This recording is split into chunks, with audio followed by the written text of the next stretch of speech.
Hey everyone, welcome to Hands on Books, a show where we open books, mostly used from a pile that is getting out of control at this point. I don't even really remember what's in it. So I'm going to try to get through 3 books today, and let's get started.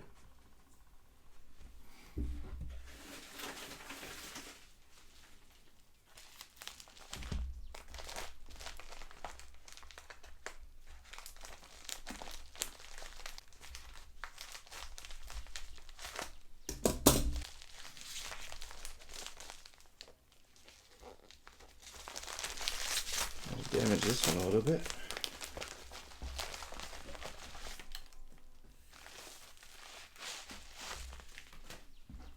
All right.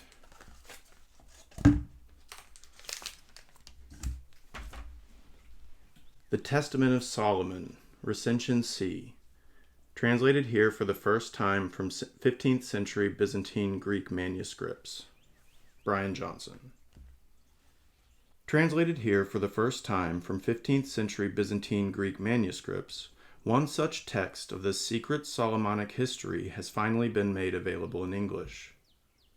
Along with the unique catalog of spirit names, sigils, dominions, and offices found in this text, among which readers will discover some genuinely surprising characters, this edition also includes an expository introduction and annotations by the translator which situate the text within its historical milieu, manuscript tradition, and a lineage of magical and demonological theory reaching back to the Greek magical papyri. This scholarly analysis, no less than the evidence of the manuscripts themselves, emphasizes that the Testament, in all of its forms, was first and foremost a work of practical magic.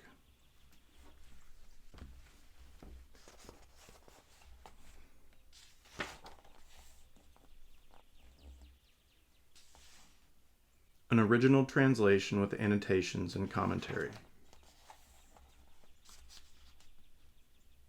All right, let's read a little bit of the introduction and the beginning of the Testament itself. Page 9. The Testament of Solomon is not just one text, or even precisely one story.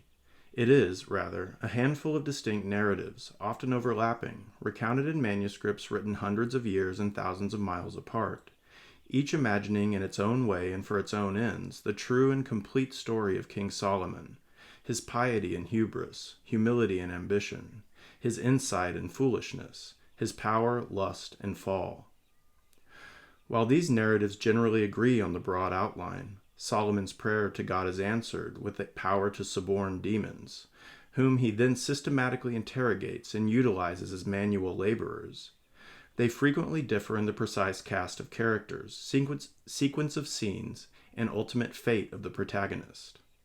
The Testament of Solomon is also, and essentially so for its own understanding of Solomon's accomplishments and the nature of his God-given wisdom, a work of practical demonology, with this aspect too adapting to reflect the practical aims of each of its authors no less than their respective cosmologies.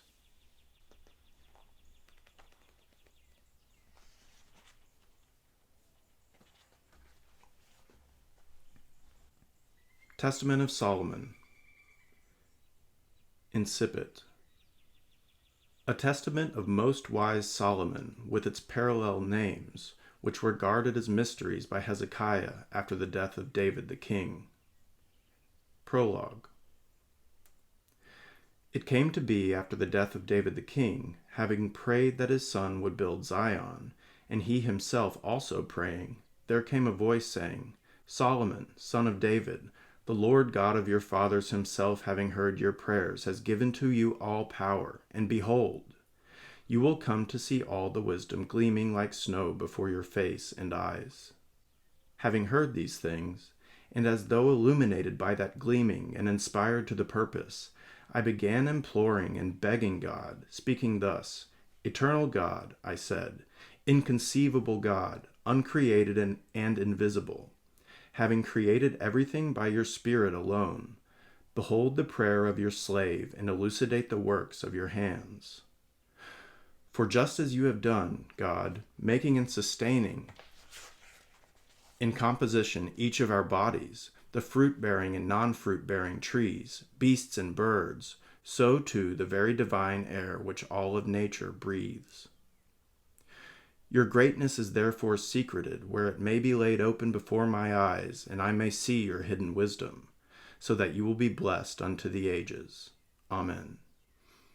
These vows being made, therefore, a voice was heard, saying, Solomon, Solomon, the Lord God will say of you, He began the foundation of my house in the name of my heavenly Zion, and thus began the building of Zion. And having said these things, he then, weeping, said, I implore you, King Solomon, not to burn me with the seal, and I promise you by an oath that in the name of Ontos I will offer to you all the demons, and will deliver these pawns to you, by each one's signs, as well as his powers and abilities, and those over which he exercises authority. And I, Solomon, said, If you will do this, you will be free. And he said to me, Take unborn black goats, 51 in number, and bring to me a new knife with 3 parts of black horn, and flay the goats. Then he commanded the required human blood to be fetched for the skins, and he recorded these upon 2 leaves, and he wrote them down in a triodeon. And each one found his name written in his own hand upon the skins, as well as his sign and his working and his rulership thus. Tianfiel rules 140.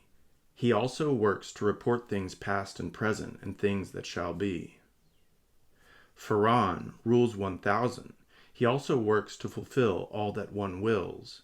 He is also able to raise fire into the air, and to bring down water, and to point out stars. So if I remember correctly, in this version of the story of Solomon, he employs demons to build the temple, the first temple, which is being referred to as Zion here. Then we have these signs for the various demons. And I've been trying to do some research on what ancient people believed you could do to summon demons for something I'm writing. So hopefully this will give me some good tidbits of information that I can draw on. Let's go to the next one. Thank you.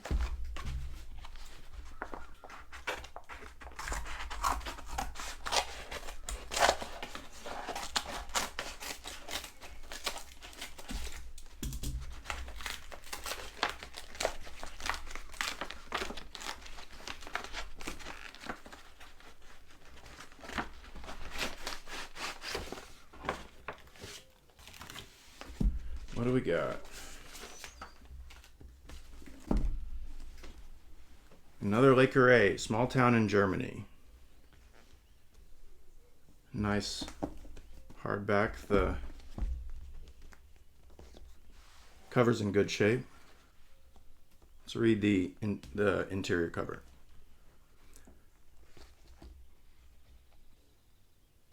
Somebody's old note here. Back before phone numbers had area codes. I remember that. John le Carré is the pen name of David Cornwell, a former Eton schoolmaster and British foreign servant. 500 years ago, he writes, he served in the British Embassy in Bonn, where this novel is set. Only the people are imaginary. A Small Town in Germany is his 5th book. He is presently working on a 6th. Only the Foreign Office, a junior diplomat remarks, could have sent a bull to catch a matador. The bull is Alan Turner, a rough-necked, rough-mouthed, lovable misfit from Foreign Office security. The matador is Leo Harting, a middle-aged second secretary from the British Embassy in Bonn, a sprite, weightless as the dark, slipping through the shadows as if they were a net. This is the man who, after 20 years of apparently loyal service to the Crown, has vanished, taking with him official files hot enough to frustrate or indeed compromise the entire British position at the negotiating table at Brussels, where a faltering British government is making a desperate last attempt to save the national economy and get into the common market. In this atmosphere of approaching crisis, Alan Turner, therefore, is dispatched from London to find Harding. Which do they want, he asks, the man or the files? Gradually it becomes clear that one is not enough without the other.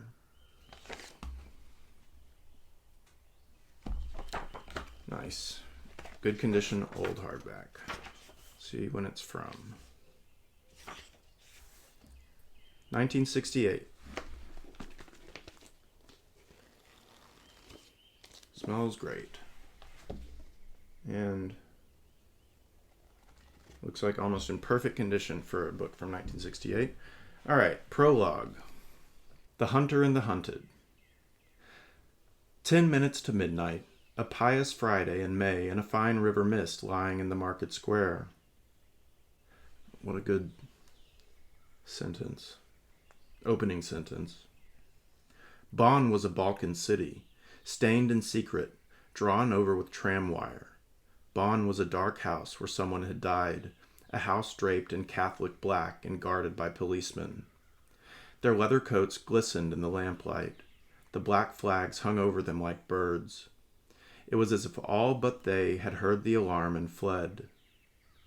Now a car, now a pedestrian hurried past, and the silence followed like a wake.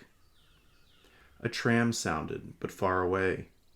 In the grocer's shop, from a pyramid of tins, the handwritten notice advertised the emergency. Lay in your store now! Among the crumbs, marzipan pigs like hairless mice proclaimed the forgotten saint's day.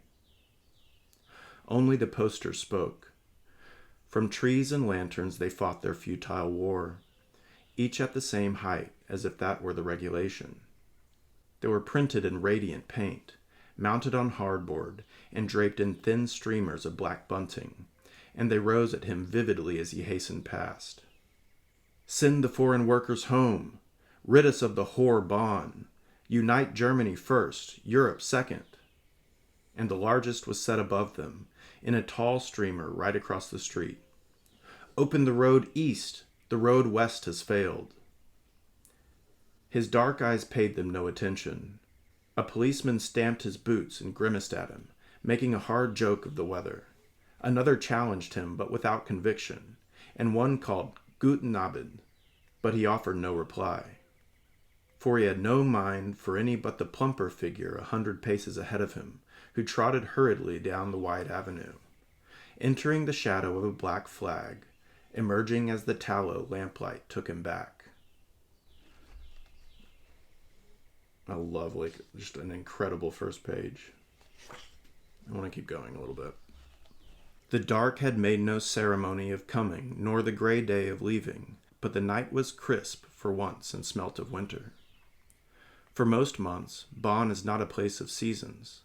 The climate is all indoors, a climate of headaches, warm and flat like bottled water, a climate of waiting, of bitter tastes taken from the slow river, of fatigue and reluctant growth. And the air is an exhausted wind fallen on the plain, and the dusk, when it comes, is nothing but a darkening of the day's mist, a lighting of tube lamps in the howling streets.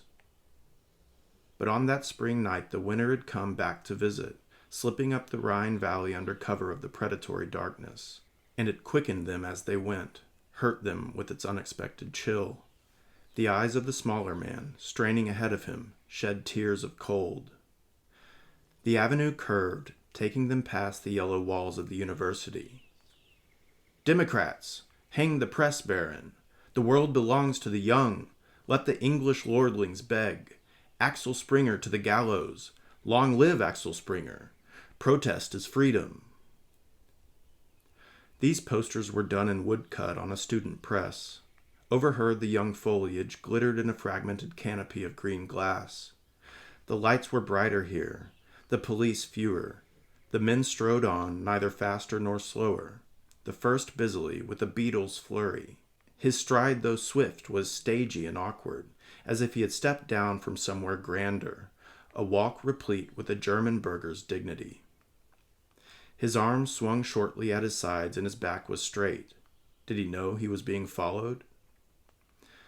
His head was held stiff in authority, but authority became him poorly. Awesome sentence. A man drawn forward by what he saw, or driven by what lay behind? Was it fear, then, that prevented him from turning? A man of substance does not move his head. The second man stepped lightly in his wake, a sprite, weightless as the dark, slipping through the shadows as if they were a net, a clown stalking a courtier. Well, this book has already hooked me. I can't remember if I've ever read it. This is another one to pick up for my dad to replace a lot of the Le Carré books we lost over the years. Awesome, I love it. I might have to read this before I give it to him. Let's go to the next one.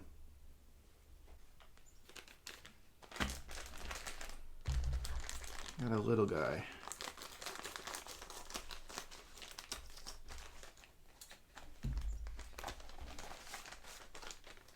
Cool.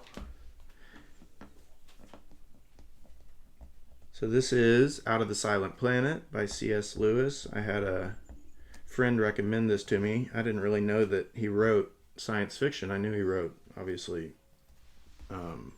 fantasy and Christian apologetics, but I had someone who was really into C.S. Lewis recommend this, so I figured I'd add it to the library.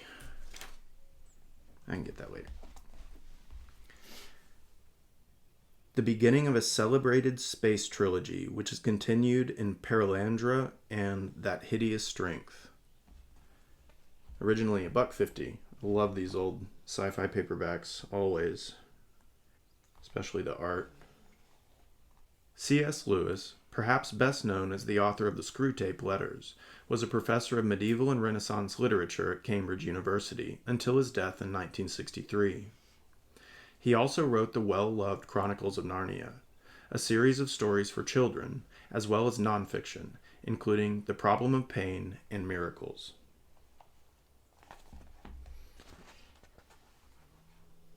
Got a previous owner in here, Perry Biddle III, from July 1st, 1975, something, North Carolina. This copy is from 1975. Smells perfect. Let's check it out. Chapter 1. The last drops of the thunder shower had hardly ceased falling when the pedestrian stuffed his map into his pocket, settled his pack more comfortably on his tired shoulders, and stepped out from the shelter of a large chestnut tree into the middle of the road. Also, great first sentence.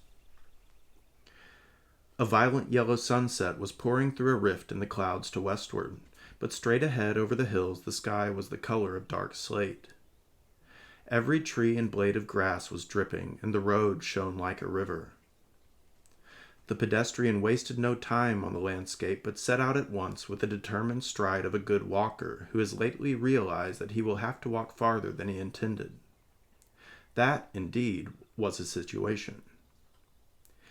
If he had chosen to look back, which he did not, he could have seen the spire of Much Natterby, and, seeing it, might have uttered a malediction on the inhospitable little hotel which, though obviously empty, had refused him a bed. The place had changed hands since he last went for a walking tour in these parts. The kindly old landlord on whom he had reckoned had been replaced by someone whom the barmaid referred to as the lady, and the lady was apparently a British innkeeper of that orthodox school who regard guests as a nuisance. His only chance now was Stirk, on the far side of the hills and a good 6 miles away. The map marked an inn at Stirk. The pedestrian was too experienced to build any very sanguine hopes on this, but there seemed nothing else within range. He walked fairly fast and doggedly, without looking much about him, like a man trying to shorten the way with some interesting train of thought. He was tall, but a little round-shouldered, about 35 to 40 years of age, and dressed with that particular kind of shabbiness which marks a member of the intelligentsia on a holiday. Great description. He might easily have been mistaken for a doctor or a schoolmaster at first sight, though he had not the man-of-the-world air of the one or the indefinable breeziness of the other. In fact, he was a philologist, and fellow of a Cambridge college. His name was Ransom. Amazing first page. He had hoped when he left Natterby that he might find a night's lodging at some friendly farm before he had walked as far as Stirk. But the land this side of the hill seemed almost uninhabited. It was a desolate, featureless sort of country mainly devoted to cabbage and turnip, with poor hedges and few trees. It attracted no visitors like the richer country south of Natterby, and it was protected by the hills from the industrial areas beyond Stirk. As the evening drew in and the noise of the birds came to an end, it grew more silent than an English landscape usually is. The noise of his own feet on the metalled road became irritating. He had walked thus for a matter of 2 miles when he became aware of a light ahead. He was close under the hills by now, and it was nearly dark, so that he still cherished hopes of a substantial farmhouse until he was quite close to the real origin of the light, which proved to be a very small cottage of ugly 19th century brick. A woman darted out of the open doorway as he approached it and almost collided with him. "I beg your pardon, sir," she said. "I thought it was my Harry." Ransom asked her if there was any place nearer than Stirk where he might possibly get a bed. "No, sir," said the woman. "Not nearer than Stirk. I dare say as they might fix you up at Natterby." She spoke in a humbly fretful voice, as if her mind were intent on something else. Ransom explained that he had already tried Natterby. "Then I don't know, I'm sure, sir," she replied. "There isn't hardly any house before Stirk, not what you want. There's only the Rise, where my Harry works, and I thought you was coming from that way, sir. And that's why I come out when I heard you, thinking it might be him. He ought to be home this long time." "The Rise," said Ransom. "What's that? A farm? Would they put me up?" "Oh, no, sir. You see, there's no one there now except the professor and the gentleman from London. Not since Miss Alice died. They wouldn't do anything like that, sir. They don't... Oh, I'm missing pages. About to say, they don't were lifeless and inhospitable. Doesn't make sense. So yeah, it's kind of disappointing to be missing some of the opening pages, but that's always something that I can go online and look up, presumably. Anyway, that's going to do it for Out of the Silent Planet by C.S. Lewis. All right, guys, we're going to wrap up the show. Just to recap, we had A Small Town in Germany by John le Carré. These were all purchased from HoB Books, and this one was $6. Perfect condition as far as I'm concerned. Old hardback from like '68. This was $5, and it's pretty badly damaged, and there's pages missing, so this one could be better, but oh well. And The Testament of Solomon was $12. So thanks for checking out the show. If this is something you liked, feel free to subscribe, like, all that good stuff. And I'm going to try to start doing these more often because, like I said, my pile of books is getting out of control, and I really want to open them. So until next time, happy reading.